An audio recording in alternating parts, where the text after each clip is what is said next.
ప్రభునందు పుల్లారా, ఈరోజు మన యొక్క ఆరాధన కార్యక్రమంలో ఒక ప్రత్యేకమైనటువంటి ఒక మంచి అంశం బైబిల్ గ్రంథంలో నుంచి మనం ఆలోచన చేద్దాం. ఈరోజు మనం ఆలోచించబోతున్నటువంటి అంశం ఏంటంటే, దేవునికి దీర్ఘశాంతం ఎందుకు? దేవునికి దీర్ఘశాంతం ఎందుకు?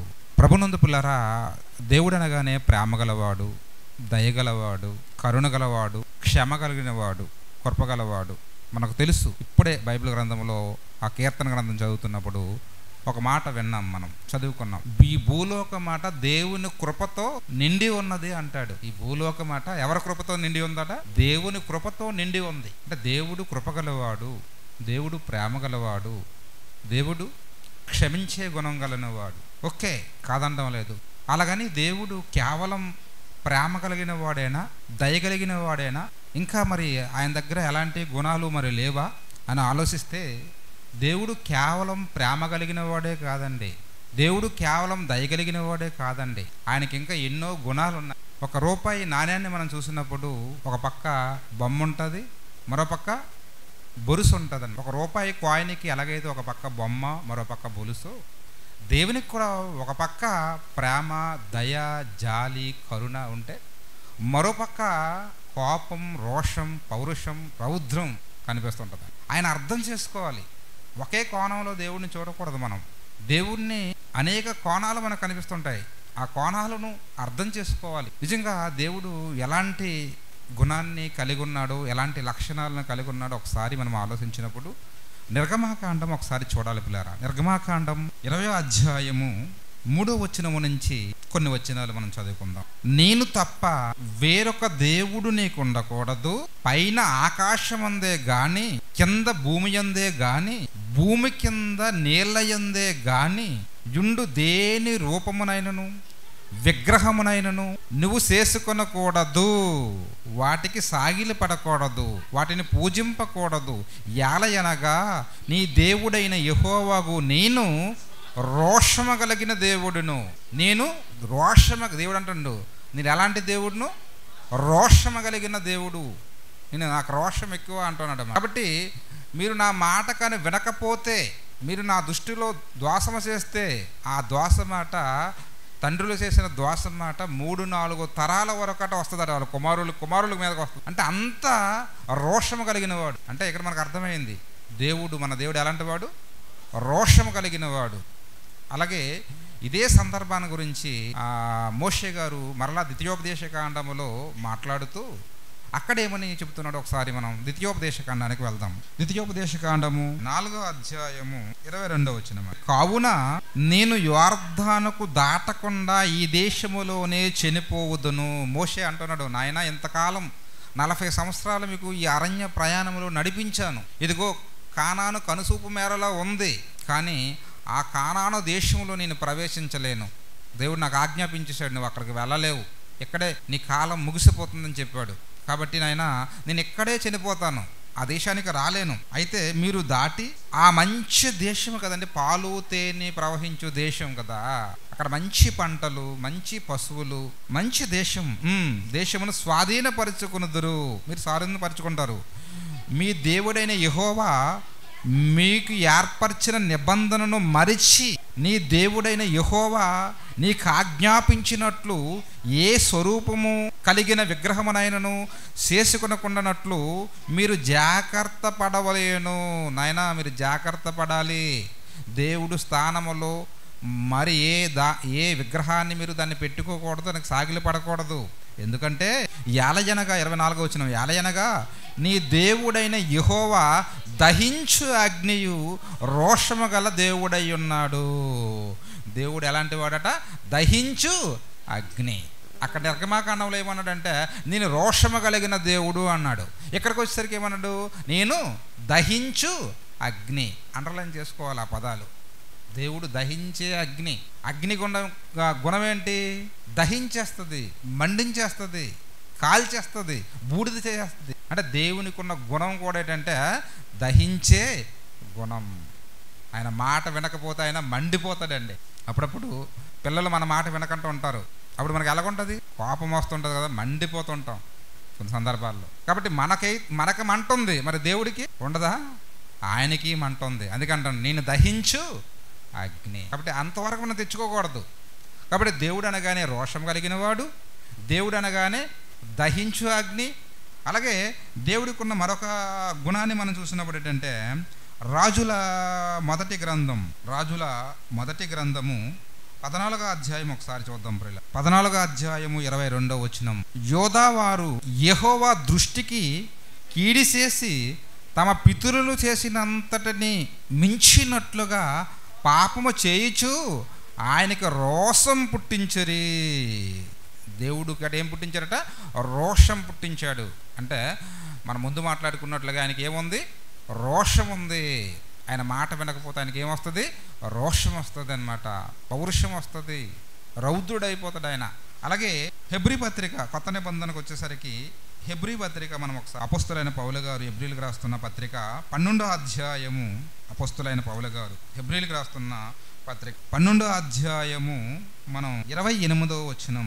అందువలన మనము నిశ్చలమైన రాజ్యమును పొంది దైవ కృప కలిగి ఉందుము. మనము దైవ కృప కలిగి ఉందాం.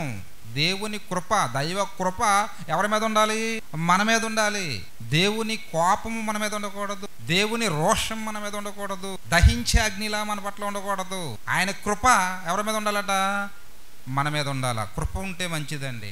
ఆ కృప కలిగి వినయ భయభక్తులతో దేవునికి ప్రీతికరమైన సేవ చేయదము.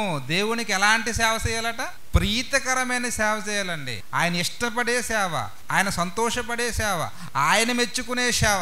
మన సేవను మనుషులు మెచ్చుకోపోయినా పర్వాలేదు, మన సేవను మనుషులు ఇష్టపడకపోయినా పర్వాలేదు. మనుషులు ఇష్టపడితే అంత, ఇష్టపడకపోతే అంత, మనుషులు కొనియాడితే అంత, కొనియాడకపోతే అంత. మన సేవట ఎవరికట? దేవునికి ప్రీతికరమైనదిగా ఉండాలి. దేవునికి ప్రీతికరమైన సేవ చేయాలంటే ఎలా చేయాలట? అక్కడ చెప్తున్నాడు, వినయ భయభక్తులతో చేయాలా, వినయంతో చేయాలండి. దేవుని పని ఏదైనా ఇది నా తండ్రి పని అన్నటువంటి భావంతో, అంకిత మనస్సుతో మనం ఏంటంటే చేయాలి, వినయంతో చేయాలి. కోపంతోనో చేయకపోతే ఎవరో ఏమో అంటారనో, లేకపోతే మనసులో సనుగుకోనో ఎప్పుడు చేయకూడదు. దేవుడి పని ఎలా చేయాలట? వినయ, భయము, భక్తి ఇవి కనిపించాలా. ఇవి కనిపిస్తేనే ఆ సేవ ఆయనకి ఎలాగుంటుంది? ప్రీతికరమైన. చాలామంది సేవ చేస్తుంటారండి అండి. మనం ఎంత సేవ చేసామన్నది కాదు, మనం చేసిన సేవను బట్టి ఆయన సంతోషిస్తున్నాడా, ఇది ఆయనకి ప్రీతికరమైనదేనా అన్నది ఒకసారి మనం ఏం చేసుకోవాలంటే పరిశీలించుకోవాలి. ఎందుకంటే ఆయనకి ప్రీతికరమైన సేవ చేయాలి. కాబట్టి ఈరోజు ఎవరైనా అవ్వచ్చు. సేవ అనగానే కేవలం సేవకుడు సంబంధించింది కాదండి. చాలామంది అనగానే సేవ అనగానే ఏమనుకుంటారు? సేవకులు కదా చేసేది అనుకుంటారు. కాదు, సేవ అన్నది ఎవరు చేయాలా?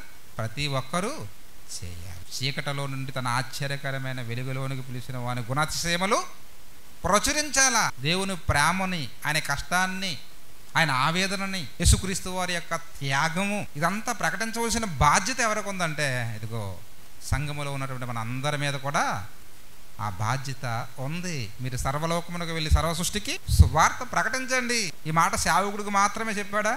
సంఘం అంతటికి ఆయన చెప్పాడు.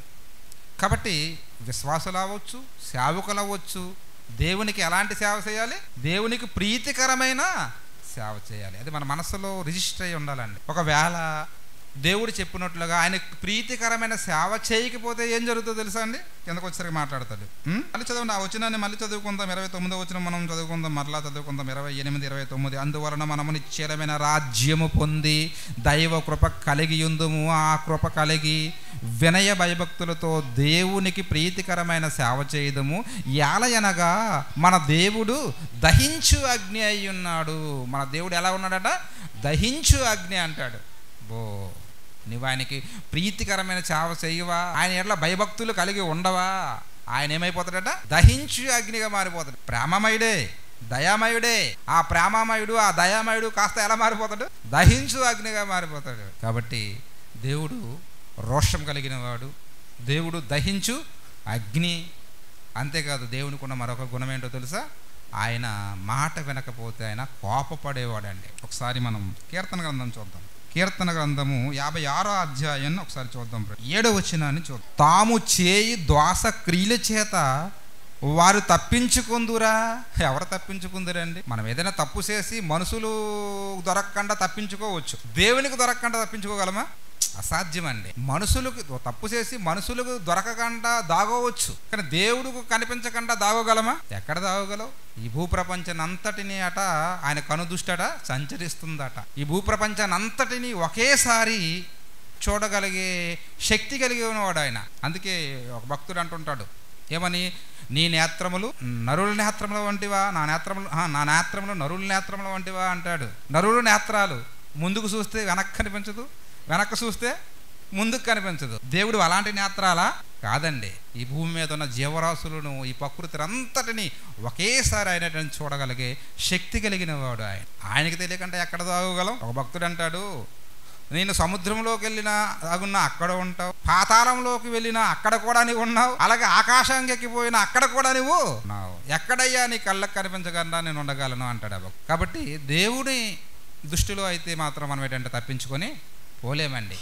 అదే ఇక్కడ చెప్తున్నాడు, ఏమంటాను, తాము చేయు దుష్క్రియల చేత వారు తప్పించుకొందురా, దేవా కోపము చేత జనులను అనగగొట్టుము. కోపము చేత దేవునికి ఏముందట? కోపం ఉందట. ఆ కోపంతో ఏంటంటే జనులు ఏమైపోతారట? అనగిపోతారట. ఇకపోతే మీరు అనొచ్చు, కొంచెం వాక్యం మీద అవగాహన ఉన్న వాళ్ళు ఎవరైనా ఉంటే, ఆయన కోపం ఉంది, కానీ ఆ కోపం ఎంతసేపు అన్నాడు తెలుసా? నిమిషం అన్నాడండి. ఆయన కోపం నిమిషమే కదండి. ఆయన కోపం మాట నిమిషమాట, ఆయన దయట ఆయుష్కాలం అంత అంటాడు. దీర్ఘకాలం, ఆయుష్కాలం, దీర్ఘకాలం అంటాడు. దీర్ఘంగా ఉంటుంది ఆయుష్కాలం. అంటే ఆయన కోపము నిమిషమే, కాదండం లేదు. మనం పోవాలంటే ఆ నిమిషం సరిపోదా? మనల్ని భూమి మీద తీసేయాలంటే ఆ నిమిషం సరిపోదా ఆయనకి? మన కుదుత్తు ఇది తితిలి ఈ తుఫాన్లు వచ్చాయి, గంటల కొద్ది వచ్చాయి అనుకుంటున్నారా ఏంటి మీరు? కొన్ని నిమిషాలండి, కానీ ఏమైనాయి? ఎంత బీభత్సం, ఎంత ఆస్తి నష్టం, ఎంత ప్రాణ నష్టం. చాలు కొన్ని సెకండ్లు భూమి కంపిస్తే చాలు, ఎంత పెద్ద బిల్డింగ్స్ అయినా పేకమేడలాగా అలా కూలిపోతాయి. చాలు అండి. కాబట్టి ఆయన కోపం నిజంగా మన మీదకి రాకూడదు. ఎందుకంటే ఆయన గుణాలు ఏంటో తెలుసా? ఆయన రోషం కలిగిన వాడట, ఆయన దహించు అగ్నిట, ఆయన కోపం కలిగిన వాడట, పరిశుద్ధుల దూతల సభలు అట. అప్పుడు ఎలాగుంటాయట? మిక్కిలు భీకరుడు అని ఉంటుందండి బైబిల్ గ్రంథంలో. పరలోకం, అక్కడ పరిశుద్ధ దేవదూతల సమావేశం. ఆ సమావేశంలో దేవదూతలన్నీ సైలెంట్, 6 రెక్కలు కప్పుకొని కలిగి 2 రెక్కలతో కాళ్ళు కప్పుకొని మరో రెక్కలతో ముఖాన్ని కూడా కప్పుకుంటాను. నేను డైరెక్టర్గా చూడలేక, అంత తేజస్సు, అంత వెలుగు, అంత భయం, అంత భక్తి, అంత గొప్పవాడు. అలాంటి గుణాన్ని కలిగిన వాడండి. ఎవరు? మన కన్న తండ్రి అయినా దేవుడు. అయితే ఆయన మనం పొరపాటు చేసినప్పుడు కొన్ని సందర్భాల్లో వేగంగా, త్వరగా ఆయన ఏంటంటే శిక్షణ అమలు చేసిన సందర్భాలు ఉన్నాయి. దీర్ఘశాంతం వహించక వెంటనే శిక్షలు అమలు చేసినటువంటి సందర్భాలు ఉన్నాయి. అలాగే కొన్ని సందర్భాల్లో మన విషయంలో ఆయన దీర్ఘశాంతముతో ఉన్న సందర్భాలు ఉన్నాయి.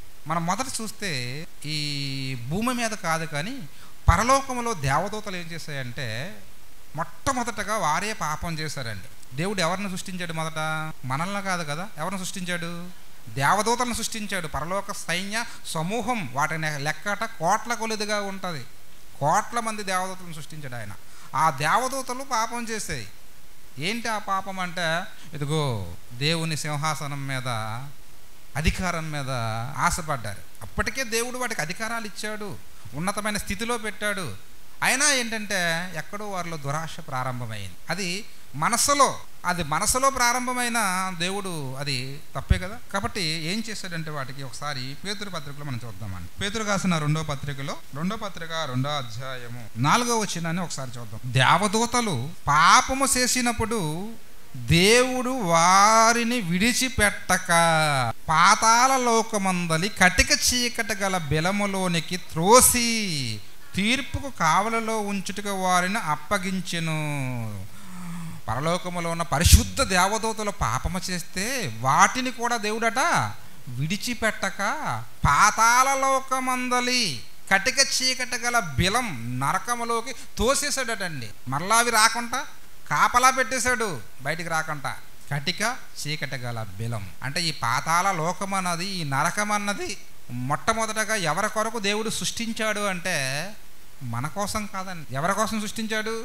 ఆ దేవదూతల పాపము చేసినప్పుడు వాటిని శిక్షించడానికి ఈ నరకాన్ని దేవుడు సృష్టించాడు. అందుకే యేసుక్రీస్తు వారు కూడా ఆయన రెండో రాకడలో వచ్చేటప్పుడు జరగబోయే ఆ సందర్భాన్ని వివరిస్తూ అక్కడ మత్తయి సువార్త 25వ అధ్యాయంలో ఒక మాట చెబుతుంటాడండి. అసలు ఈ పాతాళ లోకం అన్నది, ఈ కటిక చీకటి గల బిలం అన్నది ఎవరి కొరకు సిద్ధపరిచాడు దేవుడు అక్కడ చాలా స్పష్టంగా చెప్తున్నాడు.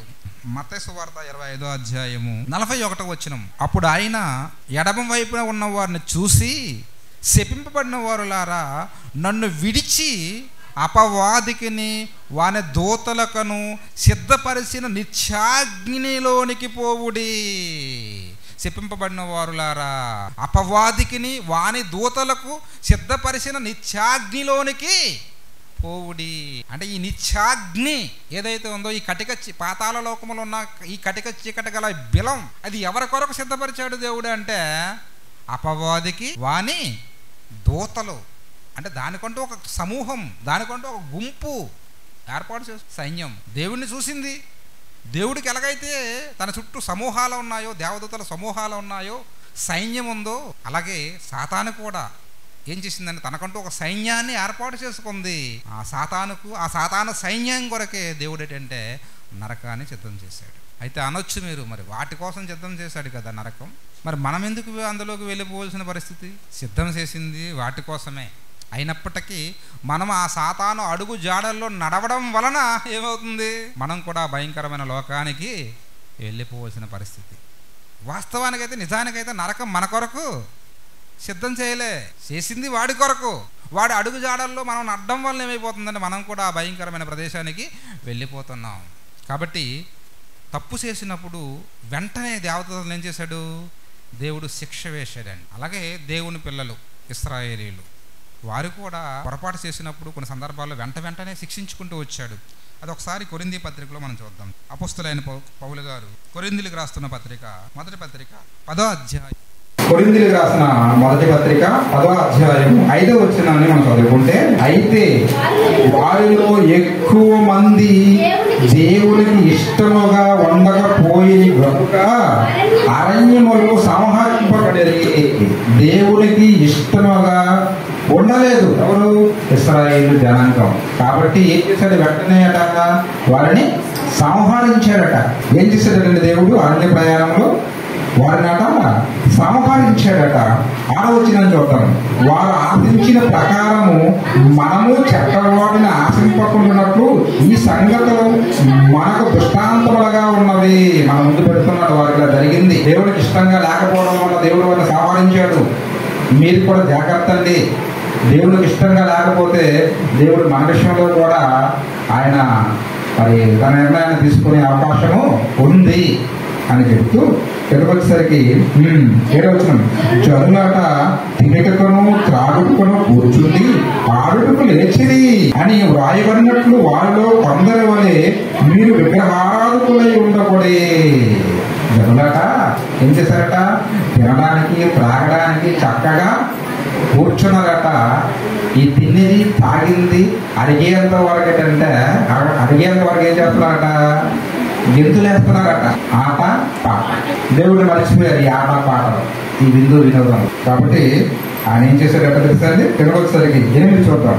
మరియు వారి వలె మనం వ్యభిచరింపకుందుము. వారిలో కొందరు వ్యభిచరించినందున ఒక్క దినమునే 23,000 మంది కూలిపోయారట. వ్యభిచరించడం వల్లట ఒకే రోజట ఎంతమందట? 23,000 మంది. ఒకరు కాదు, ఇద్దరు కాదండి. ఏ రోజు వ్యభిచరించారు? అదే రోజు ఏంటంటే 23,000 మందిని దేవుడు ఏంటంటే కూల్చేశాడు, చంపేశాడు. అంటే దేవుడు కొన్ని సందర్భాలలో ఏం చేస్తున్నాడంటే గంటకే దీర్ఘశాంతం వహించకుండా గంటకే శిక్షలు అమలు చేస్తున్న సందర్భాలు కూడా బైబిల్లో ఉన్నాయి. అలాగే వీరు అరణ్య ప్రయాణంలో ఉంటున్నప్పుడు ఏంటంటే వారు ఒక విషయంలో, ఆహార విషయంలో ఏడ్చారండి. ఎక్కడ? సంఖ్యాకాండం 11వ అధ్యాయం చూద్దాం. అది కూడా సంఖ్యాకాండము 11వ అధ్యాయం ఒకసారి మనం చూద్దాం. 11వ అధ్యాయము 4వ వచనం మనం చూద్దాం. వారి మధ్యమనున్న మిశ్రిత జనము మాంసాపేక్ష అధికముగా కనపరచగా ఇశ్రాయేలు మరలా ఏడ్చి మాకెవరు మాంసం పెట్టుదురు ఏడ్చారటండి. అది కొంతమంది చూస్తుంటామండి, ఎప్పుడు ఏడ్చుకొనే ఉంటారండి. శాంతి ఉంటది, అన్ని ఉన్నమ్మా ఏడిపోయినట్ట, ఏం లేనమ్మా ఆ ఏడిపోయినాడు. ఎప్పుడు ఏడవకూడదండి. అసలు క్రైస్తవుడు అనవాడు నాకు తెలిస్తే ఏడవకూడదు. క్రైస్తవుడు ఎలా ఉండాలో తెలుసు అంటే, ఏడ్చేవాడు కన్నీళ్లు తుడిచే విధంగా ఉండాలి. ప్రభువుని నమ్ముకొని నువ్వు ఆనందంగా ఉండండి అంటాడు. మీరు ఎల్లప్పుడూ సంతోషించండి, ప్రభువుని ఎప్పుడు సంతోషించండి అంటాడు. ఆనందించుడు ఎల్లప్పుడూ ఆనందించమంటాడు ఆయన. వాక్యం లేని నీలో మనసులో ఉన్నప్పుడు, దేవుని సన్నిధిలో ఉన్న ఆ సంతృప్తి నీలో ఉన్నప్పుడు ఎంత ఆనందంగా ఉంటావు తెలిసి అంత సంతోషంగా ఉంటావు. నేను ఎప్పుడు ఏడ్చుకుంటూ ఉన్నావు అనుకోండి, ఎవరి దగ్గరికి వెళ్ళి మీరు చర్చకొచ్చారంటే మీరు చాలా బాగుంటారండి అని చెప్పగలవా? పిలవగలవా? పిలిస్తే ఏమంటారు చెప్పండి? అంటే నీవు ఏడస్తాను ఆల్రెడీ వెళ్ళి సరిపోదా? నేను కూడా వచ్చి ఏం చేయాలా? ఏడవాలా? కాబట్టి దేవుడు నామానికి అవమానం తెచ్చే విధంగా ఉండకూడదు, మనం అపకీర్తి తెచ్చే విధంగా ఉండకూడదు. పౌలు అంటాడు, ఏడ్చేవాడు ఏడవనట్టుగా ఉండండి అంటాడు ఆయన. ఏడ్చేవాడు కూడా ఏడవద్దు. ఎందుకు ఏడుస్తావు? ఎందుకంటే ఒకరోజు నీవు సంతోషించే దినం. ఈరోజు ఏడుస్తున్నావా? దుఃఖపడేవారు ధన్యులు వారు వాదార్చబడదు అంటారు. వాదార్చే రోజు ఒక రోజు ఉంది, దేవుడు వాదారుస్తాడు. అప్పటి ఓపిక పట్టు. ఎందుకు ఏడుస్తావు? ఏడ్చేవారు ఏడవనట్టుగా. అందరికీ సమస్యలు ఉంటాయి. ఇప్పుడు చెప్పుకోవాలి, నాకు సమస్యలు లేవా? ఉన్నాయి. ఆగని ఇప్పుడు నేను ఏడ్చేదానికి పోగున్నా ఇక్కడ ఏమైనా ఉందా? నేను బలహీన పడిపోతుంది, మీరు కూడా బలహీన. మనం ఎలా ఉండాలంటే దేవుని పిల్లలు ఎప్పుడు కూడా ఏడవకూడదు. ఓకే, నీ దేవునితోనే వేడు. నీ మోకరించినప్పుడు నీ వ్యక్తిగత పాపాలు లేకపోతే నీ అపరాధాలు బట్టో నీకున్న సమస్యలను బట్టో నువ్వు ఎక్కడ ఏడాలి? దేవుని దగ్గర ఏడు, నువ్వు కాదనడం లేదు. కానీ మనుషుల దగ్గర వీళ్ళ దగ్గర వెళ్ళి ఏడిచి, వాళ్ళ దగ్గరికి వెళ్ళి ఏడిచి ఎప్పుడు ఏడుపు ఏడుపు ఏడుపు చేస్తే అర్థమైందా? దానివల్ల నాకు అనుకుంటాం మనకు అది ఏదో స్వానుభూతి చూపిస్తారు, వాళ్ళు ఏదో మనకు ఆదరణ కలిగిస్తారని. మనం కాదు కాదు, మన వెనకాల వెళ్ళి ఏం చేస్తారంటే అది నవ్వుకుంటారండి, పరిహసిస్తారు. ఇది అవసరమా దేవుని బిడ్డగా? ఒకసారి ఆలోచించు. కాబట్టి ఇక్కడ అంటున్నాడు, వీళ్ళు ఏంటంటే ఏడుకోండి. వీళ్ళకి ఏమైందండి? ఏడుపు చెప్పండి. ఏమి లేదు, మాంసాపేక్షట ఎలా ఉందట? అధికముగా ఉందట, మామూలుగా లేదు. కొంతమంది అంటుంటారండి, డైరెక్ట్గా అంటుంటారు, ఏమోనండి ముక్కలేనిదే ఏది లేదట. మీరు ఎన్నైనా చెప్పండి, కానీ ముక్కలేనిదే ఏదో ఏదో ఒకవేళ కాయగూరలతో చేసినట్లు కూడా ఉండదట. ఖచ్చితంగా కోనేమో ఒకటి తెచ్చి పెద్ద పెద్ద ముక్కలు పోసి ఆ ముక్కలు చక్కగా ఫ్రై చేసి, వీళ్ళకి నిజంగా చెప్పుకోండి, ఏం పోయేకాలం వచ్చిందండి. అక్కడ 430 సంవత్సరాలు అరణ్య, ఎక్కడ ఐగుప్తు దేశంలో. ఇక్కడ మనం చూస్తే అండి, వీళ్ళకి నిజంగా చెప్పుకోండి, ఏం పోయేకాలం వచ్చిందండి. అక్కడ 430 సంవత్సరాలు అరణ్య, ఎక్కడ ఐగుప్తు దేశంలో మామూలు బాధలు పెట్టారా? బానిసత్వం కదా. కన్నీళ్ళు, ఏడుపు కూడా అయిపోయి ఏడవడానికి కూడా ఓపిక లేక నిట్టూర్పు అంటాడనమాట. నిట్టూర్పు అంటే మూలకతనరు. అప్పుడు పాపం నా పిల్లలు అని దేవుడు దయదలిసి ఆ బానిసత్వం నుంచి విడిపించి ఎదురుగా వచ్చింది ఏంటి? ఎర్ర సముద్రం. దాన్ని ఏం చేశాడు? 2 పాయలుగా చేశాడు. ఆరిని నేల మీద నడిచారండి. ఆకలి ఆకలి ఆకలి అంటుంటే ఆకాశము నుంచి దేవదూతలు తినే ఫుడ్, మంచి రిచ్ ఫుడ్ అండి, దాన్ని కిందకి పంపించాడు. మళ్ళీ దాహం దాహం దాహం అంటుంటే మంచి ఫిల్టర్ వాటర్, ఏది బండలో నుంచి మధురమైనటువంటి మంచి. ఈరోజు ఉన్న ఏ బ్రాండ్లు పనికిరావండి, ఇవన్నీ చెత్త బ్రాండ్లు పెట్టేస్తున్నారు. కానీ ఈ బ్రాండ్ ఆ బ్రాండ్ అని అన్ని డూప్లికేట్ అనమాట, లోకల్ బ్రాండ్లు. రుచి ఉండవు నీరు, కానీ మంచి రుచికరమైనటువంటి నీరు ఇచ్చాడు. వారు 40 ఏళ్ళ ఈ ప్రయాణములో వాళ్ళు కాళ్ళకేసుకున్న చెప్పులాట అరిగిపోలేదు, వారు వేసుకున్న బట్టలు మాసిపోలేదు. మనం వేసుకున్న చెప్పులు ఒక 3 మాసాలకు ఏమైపోతాయి అంటే చెప్పులు ఒక నెల రోజులు కూడా రావండి కొన్ని సందర్భాల్లో పిల్లలకి. అలాంటిది 40 సంవత్సరాలు ఆ ప్రయాణంలో వారి చెప్పులాట అరగలేదు, బట్టలు మాయలేదు. మన బట్టలు ఉండగలరా? రాత్రి ఉండలేరు. ఖచ్చితంగా ఈ బట్టలు మార్చాలి, స్నానం చెయ్యాలి, మళ్ళీ వేరు వస్త్రాలు ధరించాలి. ఇది ఒక్కరోజుకే. అవి 40 సంవత్సరాలు ఒకే బట్టలు, తెల్లగా మంచిగా, అంటే నీట్గా, ఎలాంటి మురుకు మట్టి లేకుండా ఉంది. ఇదంతా అద్భుతం కదా. ఎన్ని కార్యక్రమాలండి, ఎన్ని రకాలు చేశాడండి. అయినా మళ్ళీ ఏడుపు ఏమి లేదట. ఇప్పుడట మాకు మాంసము ఎవరు పెట్టుదురు? మాంసం కావాలంటే అడగొచ్చు కదా. డైరెక్టర్గా. ఆయన ఇస్తాడు కదా, తండ్రి ఇస్తాడండి. తండ్రి ఏది కావాలన్నా, తనకి ఇబ్బంది అయినా, తన కష్టమైనా, తనకి ఎంత ఇదైనా ఇస్తాడు. మొన్న శుక్రవారం వెళ్ళాం ప్రార్థనకి పూండి. ప్రార్థన చూసుకొని వచ్చేస్తుంటే వెనకాల బాబు విశ్వాసు పూండి సెంటర్లోకి వచ్చిన తర్వాత ఏం చేస్తారండి, వెనక నుంచి బాగా మనకు గోకుతుంటారు. ఎందుకు ఈ గోకుడు? స్వీట్ అన్నీ అయిపోతున్నాయి, స్వీట్ షాపులన్నీ వెళ్ళిపోతున్నాయి. మా డాడీ తీసుకోడా వెంటనే మళ్ళీ టక్ మీద వాళ్ళు బ్రేక్ కొట్టి మళ్ళీ అక్కడికి వెళ్ళి తండ్రి ఇస్తాడండి. అందుకే పిల్లలు తండ్రి అంటే ఇష్టం. తల్లి అయినా గసిరేస్తుంది వెళ్ళరు అనుకొని, కానీ తండ్రి మాత్రం ఇస్తాడు. ఆడపిల్ల అవ్వచ్చు, మగపిల్లలు అవ్వచ్చు, తండ్రికి ప్రేమ ఎక్కువ పిల్లల మీద. అలాగే ఆయనకి అడిగితే ఇస్తాడు కదండి. ఇస్తాడు ఎవడు చెప్పండి? ఇస్తాడు. మరి దానికి ఏడవాలా? ఏడిస్తే ఎంత దరిద్రంగా ఉంటుంది చెప్పండి. మన పిల్లలే బయటకి ఇంట్లో నుంచి బయటకు వచ్చేసి మాకు పలానా కూర కావాలో అని ఏడుస్తాడు అనుకో, ఈదిలోటు ఎలాగొండ చెప్పండి. మాకు మాంసం కావాలో అని ఏడుస్తాడు అనుకోండి. ఏమనుకుంటారు? కనీసం పిల్లలకి ఎంత పిసినారో ఏంటి పిల్లలు కనీసం మంచి కూర కూడా వండపెట్టట్లేదు అనుకుంటారు లేదా? అలాగే ఇక్కడండి నిజంగా దేవుడు వీళ్ళ దుక్కు చూసి చాలా బాధపడ్డాడండి. ఏంట్రా మీకు కావాలా? ఏం కావాలా? మాంసం కావాలా? మీరు ఎంత తింటారో తినండిరా. నేను చేసాడు తెలుసా? పూరేడు పిట్టలు లేదంటే రప్పించాడండి. వీళ్ళు పాలెం చుట్టుపక్కల ఎంతవరకు అయితే ఉన్నారో పాలెం చుట్టేటంటే పూరేడు పిట్టలు పడ్డాయి, కుప్పలుగా పడుతున్నాయి. ఒకళ్ళు ఏం చేస్తున్నారంటే వాటన్నిటిని సమకూర్చుకుంటున్నారు. తక్కువగా కూర్చుకున్నవారట 100 తూములు అన్నట్టు. తక్కువగా కూర్చుకున్నాడు ఎన్ని తూములట? 100 తూములు. తూమంత మీకు తెలుసు కదా, తూమంటే ఎలాగుంటా బియ్యం కొలుస్తాయి. ఇప్పుడు తూములు లేవు, అన్నీ వచ్చే, కానీ మీకు తెలుసు కొంతమందికి తూము ఎలాగుంటుందంటే ఇంతగా ఉంటుంది అనమాట. ఇలాగుంటుంది తూము. 100 తూములు అంటే అప్పుడు ఎన్ని రోజులు తినాలి ఆ మాంసం కుటుంబం? తక్కువ కూర్చుకున్నాడట. మరి ఎక్కువ కూర్చుకున్నవాడు ఎన్ని తూములో తెలియదు, కూర్చుకున్నారండి. పోనీ ఇచ్చావు తండ్రి, నీకు స్తోత్రం నాయన, వందనాలు నాయన అని కనీసం కృతజ్ఞత చెప్పారా? అది లేదు అక్కడ. ఇక ఏం చేశారో తెలుసా అండి, వండుకొని చక్కగా మసాలాలు గిసాలు వేసుకొని ఏంటంటే తింటున్నారు. ఆ మాంసం నవలుతుంటే ఆ మాంసం పళ్ళ సందుల్లో ఉంది. సందుల్లో ఉండగానే ఆయన అసలకే దహించు అగ్ని పిల్ల కోపం వచ్చేసింది ఆయనకి. ఒకసారి మీరు చూడండి 11వ అధ్యాయం 11వ అధ్యాయము 33వ వచనం, అదే సంఖ్యాకాండం 11వ అధ్యాయము 33వ వచనం చూస్తే, ఆ మాంసం ఇంకా వారు పండ్ల సందులు నుండగానే అది నమలక మునిపే యెహోవా కోపము జనుల మీదకు రగిలికొనును, యెహోవా తెగులు చేత వారిని బహుగా బాధించును. మాంసాపేక్ష వారిని, ఆ లిస్ట్ దగ్గర ఉంది కదండి, ఎంతమంది ఏడ్చారు, ఆ లిస్ట్ అంతా ఉంది కదా, వారిని జనులు అక్కడ పాతి పెట్టినందున ఆ స్థలము కిబ్రోత అస్తావా అని పేరు పెట్టబడును. కుప్ప ఎవడెవరైతే ఏడిచాడో ఆ లిస్ట్ అంతా తీసుకున్నాడు. కంపెనీ కూడా ఏం చేస్తుంది తెలుసా, అప్పుడప్పుడు మన విదేశాల్లో పనిచేస్తున్నప్పుడు కంపెనీలు కూడా వెళ్తారు మన వాళ్ళు. అక్కడ కంపెనీ ఏది పెడితే అది తినాలి, ఏది పెడితే అది తాగాలి. ఎంత జీతం ఇస్తే అంత జీతం తీసుకోవాలి. నాకు ఇది నచ్చలేదు అది నచ్చలేదు అని నేను స్ట్రైకులు చేసినా, ఏడ్చినా, గోల పెట్టినా, ఇలాంటివి ఏం చేసినావు అనుకో, ఏం చేస్తుందో తెలుసా, అప్పుడేమందు అది పేరు ఏం చేస్తుందంటే లిస్టులో పెట్టుకుంటుంది, సిస్టంలో పెట్టి ఉంటారు టైప్ చేసి. ఇలాంటి లిస్ట్ తిరిగిపోటుదారులు అందరూ ఎవరెవరైతే ఉన్నారో వాళ్ళ లిస్ట్ అంతా ఏం చేస్తారంటే సిస్టంలో పెట్టుకుంటారు కంప్యూటర్. ఆ టైము సందర్భం వచ్చినప్పుడు ఏం చేస్తారంటే ఫస్ట్ ఎవరిని లేపుతాడో తెలుసా, ఎంతమంది ఈ లిస్ట్ అంతా వాళ్ళకే టికెట్లు చేసి మనం పంపించేది అవుట్.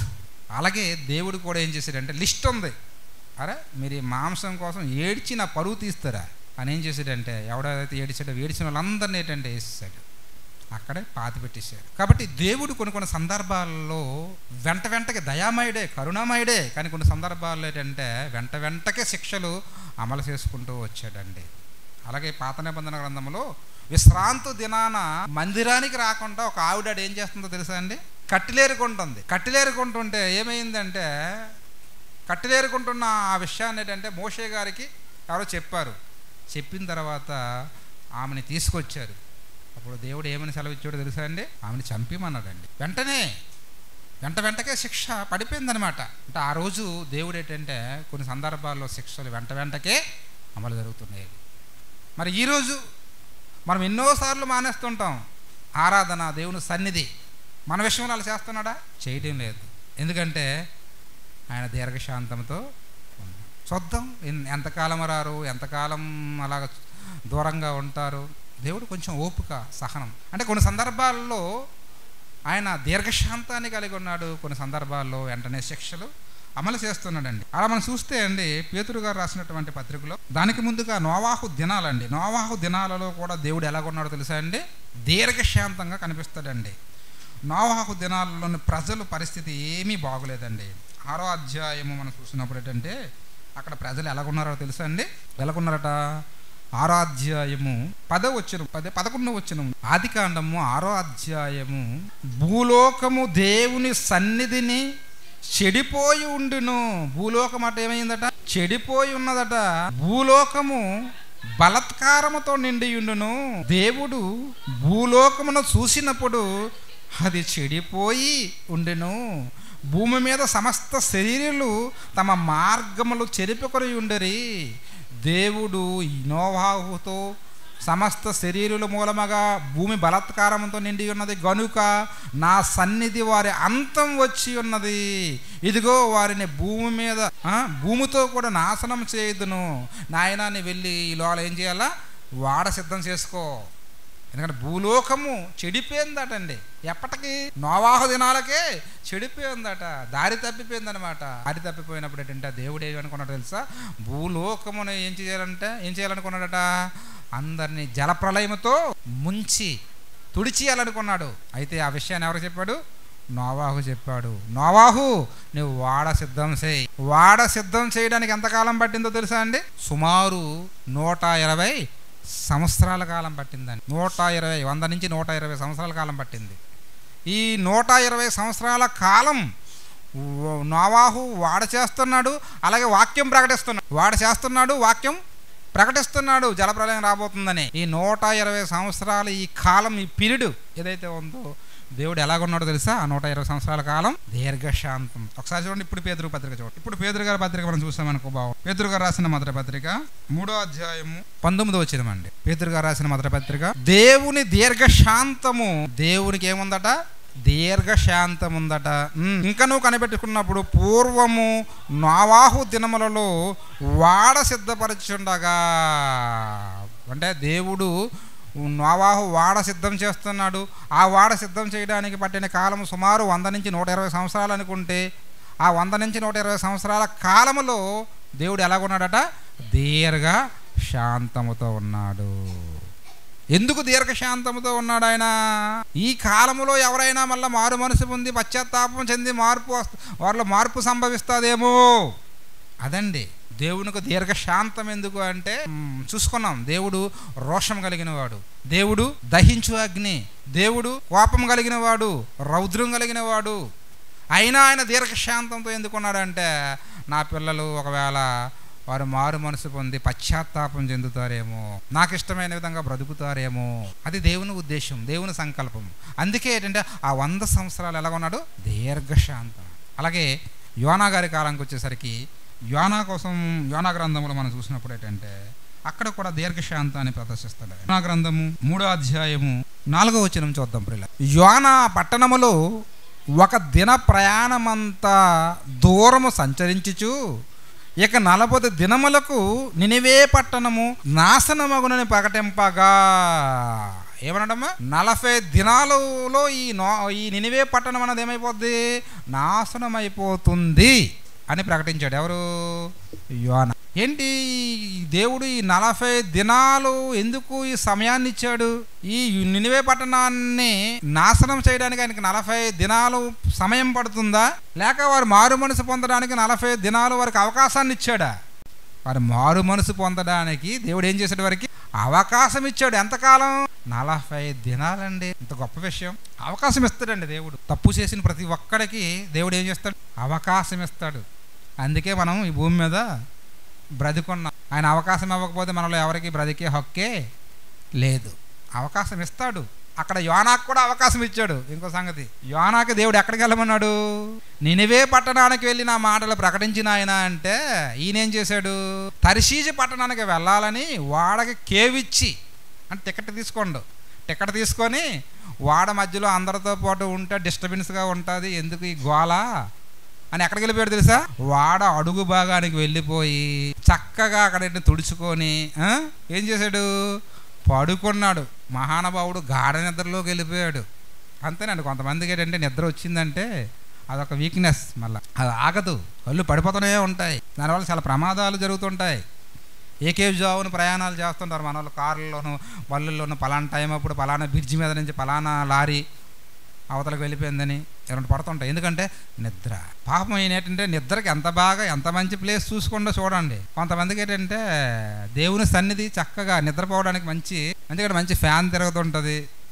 అయ్యగారు చెప్తున్న మాటలు కూడా ఎలాగ ఉంటాయంటే చక్కగా జోలపాట పాడినట్లుగా ఉంటాయి. కాబట్టి అక్కడ కొంతమంది డిసైడ్ అయిపోతారు, పర్వాలేదరా. అదే సీరియల్ ఎందుకు కూర్చున్నాం అనుకో, నిద్ర వస్తుందా, సీన్ మిస్ అయిపోద్దు, ఏ మాట మిస్ అయిపోద్దు. అబ్బో, ఒక్క సీన్ కూడా మిస్ అవ్వకూడదు. సీరియల్ అంటే ఎంత ప్రేమ. దేవుడు అంటే చెప్తుంటారు, ప్రతి వారం కూడా చెప్తుంటారు, చెప్పని ఆయన. కాబట్టి నిద్ర మహానుభావుడికి ఎక్కడికి వెళ్ళిపోయాడు, వాడకి వెళ్ళిపోతే వాడకి అరలు ఉంటాయని మీకు తెలుసో తెలియదు, సిప్పులో పనిచేసిన వాళ్ళు తెలుస్తుంది. మేము చేశాను సిప్పులో, తమ్ముడు కూడా సిప్పులోకి వెళ్ళి ఉంటాడు. అవేంటంటే అంతా మన ఇల్లు ఎలాగే అంతస్తులాగా ఉంటాయో ఆ లోపల కూడా ఎలా ఉంటాయంటే అంతస్తులాగా ఉంటాయన్నమాట. ఆ కిందకి వెళ్ళిపోయి పడుకున్నాడండి. ఈ లోపల ఏమైందంటే ఒక పెద్ద తుఫాన్ రేపాడు. ఎవరు? దేవుడు. ఇక మొత్తం వాడలోకి నీరంతా వచ్చి వాడ మునిగిపోయే పరిస్థితి. ఆ వాడలో ఉన్న వాళ్ళందరూ ఏంటంటే అబ్బో వాళ్ళందరూ రకరకాలుగా ఇబ్బంది పడుతున్నారు. ఏంటి చావా బ్రతుకని. వీడు లోపలికి వెళ్తాడు. ఏంటంటే మంచి వాడు నావికుడు, కెప్టెన్ ఏమో ఆయన తిరుగుతూ ఇటు ఇటు తిరుగుతూ కిందకి వెళ్ళాడు. కిందకి వెళ్తాడు, ఇటు మంచిగా నిద్రపోతున్నాడు. ఒక మాట అన్నాడు, ఓయి నిద్రపోతా. ఏంటి నాయన, మేమందరం ఇక్కడ చావు బతుకుల్లో ఉంటే నువ్వు ఎంత ప్రశాంతంగా నిద్రపోతున్నావా అని. ఏం చేస్తాను, నువ్వు లే, నీ దేవుడు ప్రార్థన చెయ్యి, ఏమో నీ దేవుడి వల్ల కాపాడబడతామేమో అని అంటే అప్పుడు లేచాడు. అప్పుడు లేచి ఏం చేశాడు తెలుసా అండి, పైకి వచ్చాడండి. పైకి వచ్చాక పిన్నేరా లేచి పైకి వచ్చాడు. పైకి వచ్చిన తర్వాత నిద్రలో తేరుకొని బయటకు వచ్చాడు. బయటకు వస్తాడికి ఏంటంటే వాళ్ళందరూ డౌట్ వచ్చింది, ఈ వాడ ఈ తుఫాను ఎప్పుడు లేదే, ప్రశాంతంగా ఉన్నటువంటి సముద్రము ఒక్కసారి ఎలాగేటి ఉబ్బొంగిపోతుంది. అసలు మనలో ఎవడో ఒకడు ఏదో ఒక ఇచ్చేసాడు, అందుకే ఇది ఇలాగ అవుతుందని ఏం చేశాడు తెలుసా అండి, చీట్లు వేసాడండి. సీట్లు వేసాడమ్మా. సీట్లు అందరి పేర్లు రాసి సీట్లు వేస్తే ఆ సీట్లో ఎవరి పేరు వచ్చిందమ్మా, యోనా. అంత దొంగ దొరికాడు. ఎవరు ఇప్పుడు? యోనా దొరికాడు. అమ్మయ్య దొరికిపోయాడు అనుకున్నాడు. అప్పుడు వీళ్ళు పట్టుకున్నారు వీడికి. ఓర నాయన ఏంటి సంగతి, నువ్వు ఎక్కడి నుంచి వచ్చావు, నీ దేశం ఏంటి, నీ ప్రజలెవరు, ఏంటి తుఫాను, ఏంటి బాధ మాకు అని అంటే అప్పుడు చెప్పాడు ఏమని, నేను హెబ్రీయుడును, భూమికి ఆకాశానికి సృష్టికర్త అయినటువంటి యెహోవాకు సేవకుడును. అప్పుడు స్టార్ట్ చేశాడు. దేవుడు నాకు నినివే పట్టణానికి వెళ్ళమంటే నేను ఎక్కడికి వెళ్ళాను, తర్షీజు పట్టణానికి పారిపోతున్నాను. అందుకే బాబు నా వల్లనే వచ్చింది. మరి ఏం చేయాలి ఇప్పుడు అంటే, నా వల్లనే వచ్చింది కాబట్టి నన్ను తీసుకెళ్ళి ఆ సముద్రంలో పడేస్తే అంతా సెట్ అయిపోద్ది. ఎంత మంచి చూడండి బాబు, తప్పు చేసినా మొత్తానికి అది ఎవరైనా అంటారా, ఒప్పుకుంటారా? అబ్బబ్బబ్బో నాకొద్దొద్దు, ఆ ప్రాణమంతా అందరికీ తీపే. వీడిని తీసుకెళ్ళి లోపల వేయిపోయాడు, వేస్తారు. దేవుడు అంత బేగ దేవుడు ఎలాంటి ఆయన, దీర్ఘ శాంతం. అంత బేగ చంపుకుంటాడా? చంపుకోడండి, నిన్ను మార్చాలని చూస్తాడు అంతే. సముద్రంలో పడేస్తే ఒక పెద్ద తిమింగలం వచ్చి ఏం చేసిందట, క్యాచ్ పట్టింది. ఆ తిమింగలం ఆ చేప గర్భంలోకి వెళ్ళిపోయాడు అన్నమాట. అక్కడికి వెళ్ళిపోయి అక్కడ మోకలేస్తాడు. ఎక్కడ? చేప కడుపులోడు మనోడికి ఎప్పుడు వచ్చింది జ్ఞానోదయము అంటే, దేవుడు అప్పుడప్పుడు ఎందుకు శిక్షిస్తుంటాడంటే మన మీద ఏదో కోపం, దీంతో కాదండి, మనం మారాలని తన దగ్గరికి రావాలని శిక్ష వేస్తుంటాడు. అలాగే శిక్ష పడింది, మార్పు వచ్చింది. ఎవరికి? యోనాకి. వెంటనే ఆ చేప తీసుకొచ్చి తిన్నగా 3 రోజులండి. ఆయనకి ఫుడ్ లేదు. దేనికి? ఫుడ్ తిన్నదనుకో, ఆ ఫుడ్తో పాటు యోనా కూడా లోపల ఏమైపోతాడు, ఆ మిషనరీలో జీర్ణమైపోతాడు. కాబట్టి ఆ చేప తీసుకొచ్చి ఎక్కడేసింది, ఒడ్డుని కక్కింది. అప్పుడు వెళ్ళాడు ఎక్కడికి, ఆ నినివే పట్టణంలోకి వెళ్ళాడు. నినివే పట్టణంలోకి వెళ్ళి ప్రకటించాడు. బాబు 3 దినముల ప్రయాణం అండి. ఆ పట్టణం ఒక మహాపట్టణం, నినివే పట్టణం అన్నది. వెళ్ళి ప్రకటించాడు, నాయన 40 దినాలలో దేవుడు మీ పట్టణం మీద ఒక గొప్ప ఆపద రప్పించబోతున్నాడు, మీ పరిస్థితి బాగలేదు, మీరు మారండి అని అంటే, సింహాసనం మీద ఉన్న రాజు మొదలుకొని ఖైదీ అంటే చెరసాలలో ఉన్న ఖైదీ మొదలుకొని అందరూ కూడా ఉపవాస దినాలు ప్రకటించేశారు. గోనె బట్ట ధరించుకొని మోగాలు వేసేశారు. ప్రార్థన ప్రార్థన ప్రార్థన ప్రార్థన ప్రార్థన, అందరూ ప్రార్థన, పశ్చాత్తాపం, మారిపోయిన తర్వాత ఏం జరిగింది తెలుసా, దేవుడు తన నిర్ణయాన్ని తరలా మార్చుకుంటాడండి ఆయన. ఎందుకంటే మనం కూడా మన పిల్లల విషయంలో ఎన్నిసార్లు మార్చుకోలేదు, మారిపోతుంటాం. మన పిల్లల విషయంలో. అలాగే ఆయన కూడా తన పిల్లల్లో కాపాడుకోవడం ఆయన మారాడు. ఒకసారి మీరు చూడండి 3వ అధ్యాయం మనం చూస్తే 3వ అధ్యాయము 18వ వచనం 10వ వచనం. ఈ నినివే వారు తమ చెడుత నడతను మానుకొనగా వారు చేయుచున్న క్రియలను దేవుడు చూసి పశ్చాత్తాపుడై వారికి చేయుదునని తాను మాట ఇచ్చిన కీడును చేయక మానును అన్నాడన్నమాట. అంటే తన నిర్ణయాన్ని తన అభిప్రాయాన్ని ఏం చేసుకున్నాడు, దేవుడు మార్చుకున్నాడు. సరేలే మారారు కదా, ఇప్పుడు పిల్లలు ఏదో తప్పు చేస్తారు వెంటనే కర్ర తీస్తాం, కర్ర తీసిన తర్వాత చేతులు కట్టుకొని వాళ్ళు కానీ ఇక ఎప్పుడు చేయండి డాడీ అంటే ఏం చేస్తావు, కొడతావా? కొట్టవు కదా, కొట్టాలని నిర్ణయించుకుంటావు. కానీ వారు మేము ఇక చెయ్యము, ఎప్పుడు ఇలా చెయ్యమని వాళ్ళు మొరపెట్టినప్పుడు మరలా కొట్టేస్తావా? కొట్టవు కదా నువ్వు. అలాగే ఆయన కూడా ముందు కొట్టాలనుకున్నాడు, కానీ వాళ్ళు మారిపోయాక ఏంటంటే తన నిర్ణయాన్ని మళ్ళీ మార్చుకున్నాడు. కానీ ఈ యోనాకు మాత్రం కోపం వచ్చింది, అలకలాడేసాడు ఈయన. ఏంటి నువ్వే నన్ను రమ్మన్నావు, ప్రకటించమన్నావు, ప్రకటించేసరికి నువ్వు మరలా ఏం చేసావు, వారికి శిక్షించు. ఈ విషయం అంతా నాకు తెలుసయ్యా, నువ్వు ఎప్పుడు కూడా ఇలాగానే చేస్తుంటావు, అందుకే నేను మొదట పారిపోయినాను అని అంటాడు ఆయన.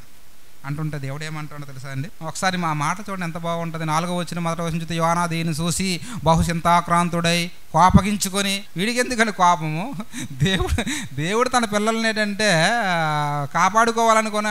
కాపాడుకున్నాడు. కానీ ఈయనకి కోపం వచ్చిందట.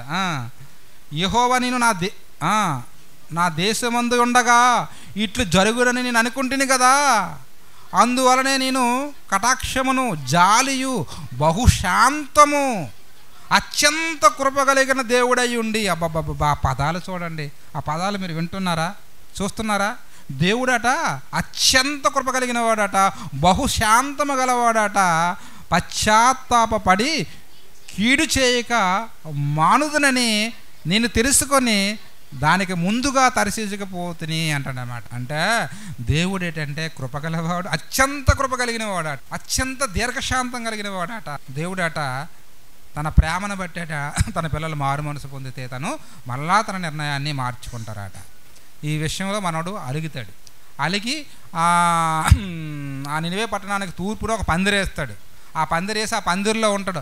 ఈ దేశానికి ఏం జరుగుతుందో చూద్దామని అని చూస్తుంటే ఈ లోపల ఏమవుతుందో తెలుసా అంటే, ఒక సొర చెట్టు ఏంటంటే ఒకే రోజు లేచి ఒక పెద్ద చెట్టు అయ్యి యోనా గారు ఏ పందిరైతే వేసేదో దాని మీద నీడిచ్చిందట. అమ్మయ్య చాలా బాగుందని కొంచెం ఏం చేశాడంటే మనోడు కొంచెం సంతోషపడ్డాడట.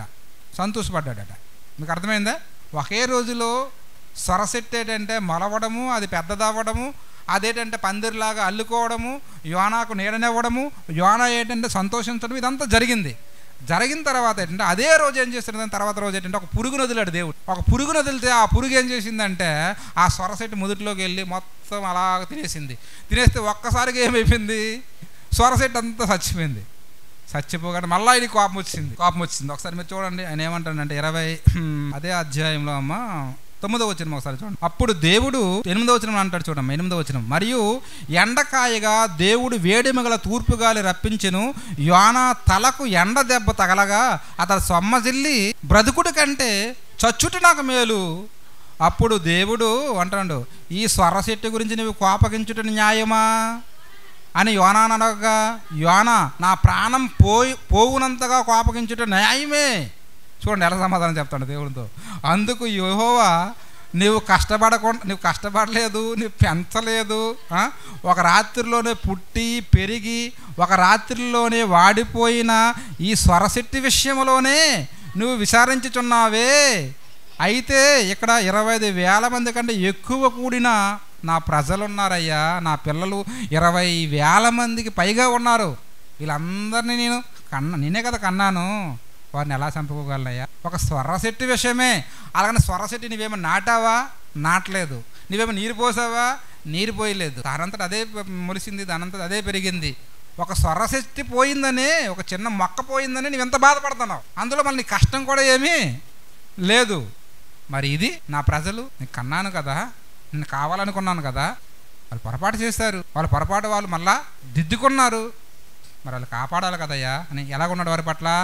దీర్ఘ శాంతం. అంటే 40 దినాలు ఎలాగున్నాడు నినివే పట్టణం విషయమై? ఆయన దీర్ఘ శాంతం. ఆ 40 దినాలు చూడకపోతే ఏమయ్యేది? నాశనం అయిపోయావు. అంటే దేవుడు కొన్ని సందర్భాలు ఎలాగున్నాడు? దీర్ఘ శాంతముతో ఉన్నాడు. పేతురు గారు రాసిన పత్రిక ఒకసారి 2వ పత్రిక 3వ అధ్యాయము 9వ వచనం. అందరూ ఆలస్యమని ఎంచుకున్నట్లు ప్రభువు తన వాగ్దానము గూర్చి ఆలస్యము చేయగలవాడు కాదు గాని, అంటే యేసుక్రీస్తు వారు వెళ్ళిపోతూ ఒక మాట అన్నాడు, నేను త్వరగా వస్తానన్నాడు. మరి త్వరగా వస్తానన్నవాడు ఇప్పటికి చెప్పి ఎంతకాలం అవుతుంది? సుమారు 2000 సంవత్సరాలు పైబడింది. ఇంకా ఆయన రాలేదు. ఎందుకు రాలేదు? రాలేదా? లేకపోతే ఏదో కారణం ఉండి రాలేదా? కారణం ఉండి రాలేదు. ఏంటా కారణమాట? కొందరు ఆలస్యమని ఎంచుకున్నట్లు ప్రభువు తన వాగ్దానమును గూర్చి ఆలస్యము చేయవాడు కాదు గాని, ఎవడను నశింపవలెనని ఇచ్చయింపక అందరూ మారు మనసు పొందవలనని కోరుచు మీ ఎడల దీర్ఘశాంతము గలవాడై ఉన్నాడు. ఆయన మన ఉన్నాడు, దీర్ఘ శాంతము గలవాడై ఉన్నాడు. ఎందుకంటే ఎవరు నశించిపోకూడదు. యేసుక్రీస్తు వారే వచ్చారే అనుకోండి, ఆయన దిగాడే అనుకోండి, మనం పరలోకానికి వెళ్ళే స్థితిలో ఉన్నామా? చెప్పండి. ఆయన ఈ క్షణం వస్తే నేను వెళ్ళిపోతానండి, అంత కరెక్ట్గా నేను ఉన్నాను, నాలో ఏ లోపము లేదు అనేవారు ఎవరు ఉన్నారా? లేదు కదా. ఎందుకంటే మనం మారు మనసు పొందాలని వచ్చేసరికి ఏమైపోద్దంటే మనం పరలోకాన్ని పోగొట్టుకుంటాం. అందుకే మన ఆత్మీయ జీవితాన్ని ఇంకా చక్కబెట్టుకోవడానికి ఆయన ఏమిస్తున్నాడు? సమయాన్ని ఇస్తున్నాడు, అవకాశాన్ని ఇస్తున్నాడు, మారాలని ఎదురు చూస్తున్నాడు. మారకపోతే, మారు మనసు పొందకపోతే పర్వాలేదులే అనుకుంటే ఆ తర్వాత మనమే దెబ్బతినే అవకాశము ఉంది. కాబట్టి ఆయన దీర్ఘశాంతం, ఎందుకు దీర్ఘశాంతం కలిగి ఉన్నాడంటే మన కోసమే. యేసుక్రీస్తు వారు ఒక ఉపమానం చెప్తాడు కదా. ఏంటి ఆ ఉపమానము? ఒక చెట్టునట, అంజూరపు చెట్టున, ఒక ద్రాక్ష తోటలో ఏముందట?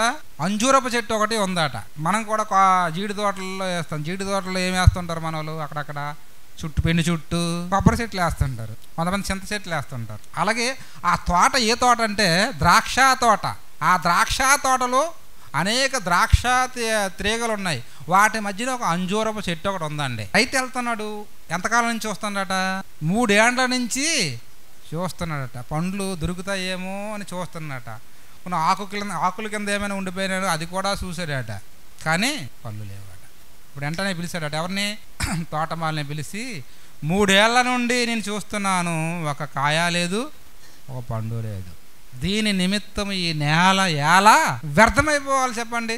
వేస్ట్ కదా, వేస్ట్ కదండి. కొన్ని చెట్లు ఉంటాయి ఏంటంటే కాపు ఉండదండి. కాపు ఉండని చెట్టుని చూసి ఏం చేస్తారు? ఎవరైనా తీసేస్తారు కదా. అలాగే తీసేయండి దీన్ని. దీని ప్లేస్లో మరొక మొక్క వేస్తే మంచి మరొక మామిడి చెట్టు వేయచ్చు, లేకపోతే మరొక సపోర్ట్ చెట్టు వేయచ్చు, లేకపోతే మరొక జామ చెట్టు వేయచ్చు. ఎందుకు తీసేద్దాం అంటే ఆయన అంటాడు, తోటమాలి అయ్యా, 1 సంవత్సరం నాకు గడువు ఇవ్వండి. ఈ మొక్క చుట్టూ నేనేం చేస్తాను? మంచిగా తవ్వాలి కదా ముందు. వ్యవసాయం మీకు తెలియదా? అందరూ వ్యవసాయం ఉన్నోళ్ళే. మొక్క చుట్టూ ఏం చేయాలా? ఏళ్ళు తవ్వకూడదు. మొక్క ఉంటే ఆ ముదిలికి కొంత దూరంలో చుట్టూ ఏం చేయాలా? తవ్వాలి. తవ్విన తర్వాత ఏం వేయాలి? అందులో గత్తం, ఎరువు, పశువుల తొలగి ఎరువు వేయాలి. ఎరువు వేస్తే ఆ చెట్టు ఎలా అవుతుంది? ఏపుగా పెరుగుతుంది. 1 సంవత్సరం గడువు ఇయ్యాలి. కాబట్టి గడువు ఇచ్చాడండి. అలా మనకు కూడా ఏమి చేస్తున్నాడు దేవుడు? గడువు ఇస్తున్నాడు. ఎన్ని సంవత్సరాలు? వాళ్ళకి 30 సంవత్సరాలు అయిపోయింది, వాళ్ళకి 40, వాళ్ళకి 50, వాళ్ళకి 60.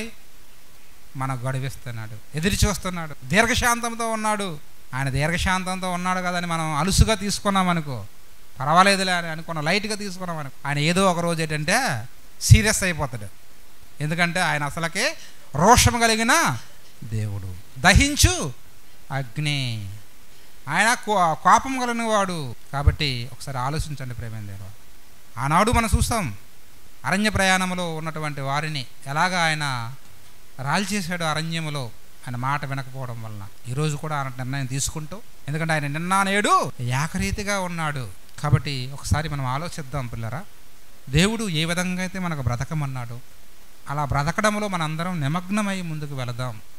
అశ్రద్ధ చేయకూడదు, దేవుని సన్నిధిని మనం నిర్లక్ష్యం చేయకూడదు. ఆయన దీర్ఘశాంతాన్ని మనం ఏంటంటే అలుసుగా తీసుకోకూడదు. నా మార్పు కొరకు ఆయన నాకు ఈ అవకాశం ఇస్తున్నాడు, ఈ అవకాశం ఇచ్చాడు. నీకు తప్పు చేస్తే మరొక అవకాశం ఇస్తాడో ఇవ్వడో తెలుసా మనకు? ఇవ్వచ్చు, ఇవ్వకపోవచ్చు.